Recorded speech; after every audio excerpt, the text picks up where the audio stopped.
Saudara KPK menetapkan Bupati Lampung Tengah Ardhito Wijaya sebagai tersangka kasus dugaan suap atau gratifikasi. Ardhito diduga menerima uang sebanyak 5,7 miliar rupiah. Ardhito diduga meminta anggota DPRD Lampung Tengah untuk mengatur pemenang pengadaan barang dan jasa di sejumlah dinas. Ia juga meminta agar perusahaan milik keluarga atau milik tim suksesnya saat Pilkada Lampung Tengah lah yang terpilih. Uang suap diduga diterima Ardhito dalam periode Februari hingga November 2025. Dan 58 juta yang diamankan dari rumah RRD.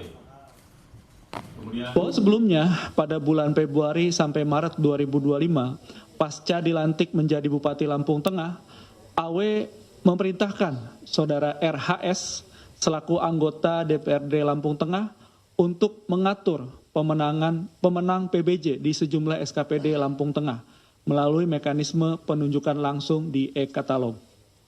Adapun rekanan atau penyedia barang dan jasa yang harus dimenangkan adalah perusahaan milik keluarga atau milik tim pemenangan AW saat AW mencalonkan diri sebagai Bupati Lampung Tengah periode 2025-2030. Pengkondisian tersebut, AW diduga menerima fee sebesar 500 juta rupiah dari MLS selaku pihak swasta, yaitu Direktur PT EM melalui perantara ANW.